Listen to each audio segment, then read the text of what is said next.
right, so if you are wanting to clean up your stock Glock trigger, you don't want to swap out components. This is going to be your carry gun, so you're a little bit nervous about putting in a 3.5, 2.5 pound competition trigger kit in there. There's nothing wrong with that. But again, you kind of want to smooth things out because let's face it, the stock Glock trigger is not exactly competition ready and smooth as silk to pull. So there are things that we do to try and make them better or bearable and enjoy the trigger pull on our Glock the best that we can. So you can see here I have broken down my pistol already. If you are not familiar with how to do that with your Glock pistol, I will link my videos down below that will show you how to disassemble your pistol. We are going to disassemble this slide even further, so I would go to that step. I just wanted to kind of go over the components and how they interface so I can explain everything and make it make sense before we get started. So we have our whole trigger pack here with all our trigger components, and then we've got our slide. So if you are not familiar with how the Glock pistol functions in terms of firing, so this is the front or muzzle portion of the slide. This is the rear. This is the way that your trigger is going to actually go in when we put the slide on top of the frame. So this portion of the trigger bar that sticks up right here, that interfaces with this piece here that is spring-loaded, this is metal, and again, the trigger bar is metal. So we have a metal component rubbing on a metal component. Same thing here towards the rear of the trigger pack. Striker is protruding down here and interfacing with this. Again, both parts are metal. Also, back here, as the trigger bar moves and interfaces with everything, we've got the trigger bar interfacing with the trigger connector, and that's also rubbing. And again, these parts are metal. So if I rotate this out of here again, you can see we've got this metal part that's rubbing on here. So I'm going to go ahead and remove all the smaller components from this. Again, you can use that video to follow along and get to the next point so we can jump right into what I'm going to show you.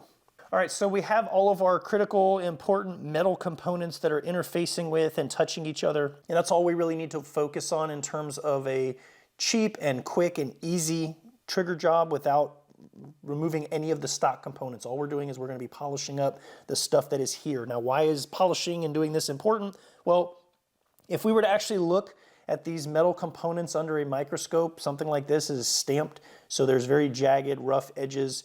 It may look smooth on the outside, but again, if you looked at it on a microscope, there is pores and pockets and pock marks in here. And when you have two rough surfaces that are sliding against each other, obviously it's going to be rough. If you think about taking two pieces of sandpaper face to face and trying to slide them and move them, you're probably going to have a hard time doing that. If you were to take two pieces of glass, however, and put them up against each other, they should theoretically slide fairly easily. So we want to kind of achieve that same concept. So we've got our trigger bar and our trigger connector here, and where these two components touch each other and rub and move around, again, we have that grittiness and that kind of grime. And even just sitting here doing this, I can feel it. It feels very gritty, and we want to smooth that out. Now, I'm just going to focus on the exact portions and components, again, that are interfacing with each other. If you are a perfectionist and you want to completely do the entire metal component here, have at it. That's not what I'm focusing on here. I have done that before, and it's basically useless because, again, this portion of the trigger bar is just sitting inside your grip. So just for reference, we put this in here. This is doing nothing for your trigger pull. It's not sliding any smoother against that plastic. We are just concerned about the metal components that are rubbing against metal components. So the way that I'm going to do it, and I'm going to show you, is with two simple things. I've got some Flitz metal polish here. If you have another preferred brand that's similar, you can use that.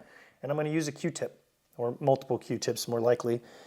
If you have a Dremel and you want to do this and you want to be more fancy and more time efficient, you can easily just throw a polishing wheel on and throw the Flitz on there, and then you'll have this done in 1/8 of the time that it's going to take you to do it by hand. However, if you're just killing some time, you're sitting back watching TV, you just need some sort of menial task to keep your hands busy while your brain's watching some garbage on TV or my YouTube videos, we're just going to use a Q-tip. And you can sit here, and all we're going to do is we're going to get some polish on the Q-tip, and we're going to sit here and we're going to rub.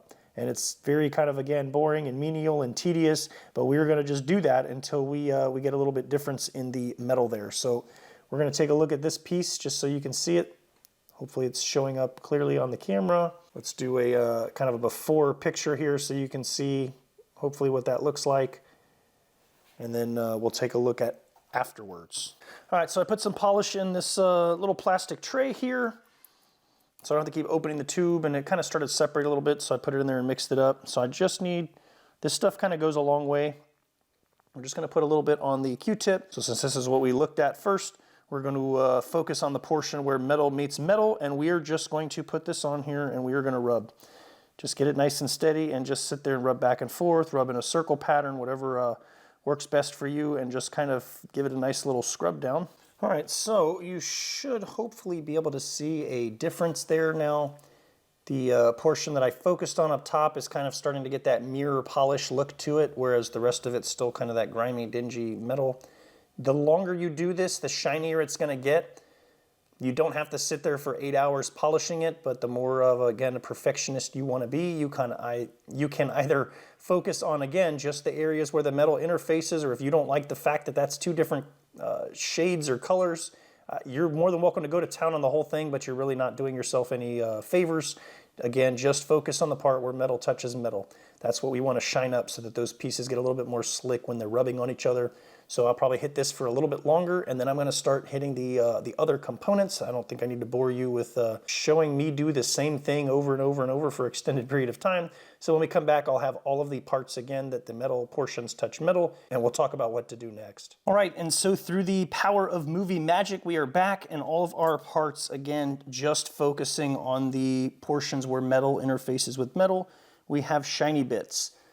So for those of you who may or may not be aware, that is not generally what the surface of this looks like. So it is nice and shiny now. Again, the longer you do this, the better result you're going to get. So if you're sitting down binge watching some shows with your significant other, and you're sitting on the couch and not really doing much, it's very easy to just get that Q-tip and just sit here and just keep going and going and going, and kind of a menial task that you can get done. Or if you want to do it expeditiously, again, the Dremel with a polishing wheel is an absolute great asset. You could probably get these parts done in 5 minutes or less. And then in that case, you can even do the entire thing if you're OCD like that and you don't want different colored patches there that you're not going to see while it's inside the gun anyway. The only important thing to keep in mind now. So essentially, if you're not familiar with this polish, basically what it is, look at it like liquid sandpaper. So there are tiny little microscopic granules of stuff in this suspension here, and that's what's being used to rub around and kind of rub away and eat that top layer of stuff and kind of smooth everything out. So those little granules, obviously we can't see them looking at it in here, we're not going to see them sitting here. You need to wash these parts. So if you have any sort of fancy degreaser that you like to use, I just use Blue Dawn and some water, and I scrub everything down really good. And I usually wash them 2 to 3 times just to make sure I got everything off, because what you don't want to happen is to have a glob of this stuff or some that you missed get in there in between 2 metal parts, right? And now these parts are rubbing, which is great. That's what they were intended to do, but now it's going to be super polishing it for you, and it's just over time, you'll actually start to eat away at the integrity of the metal, and we do not want that to happen. So the next step from here is we need to wash everything thoroughly. Again, I recommend multiple times, just to be absolute sure you're not going to damage anything getting this stuff wet, and then just make sure that it gets fully dried off before you reassemble your weapon, and you are good to go. You'll put everything back together, and all of your nice, smooth, shiny metal parts will interface with each other. It's not going to, again, reduce the trigger weight of your pistol, but I guarantee you that it will at least smooth it out a little bit, and it should be to a point, again, depending on how good and how long of a job that you did on this, it should make it to a point, again, where even the most novice person would be able to feel the difference between the 2 triggers, whether polished or not, and actually say, you know what, that one does feel a little bit smoother to pull. So anyway, just a quick video explaining how to do that. So again, I'm going to get these parts washed up, put my pistol back together, and get back to firing some rounds out of my nice smoothed out trigger. So with that, thanks for watching, and we'll catch you in the next video.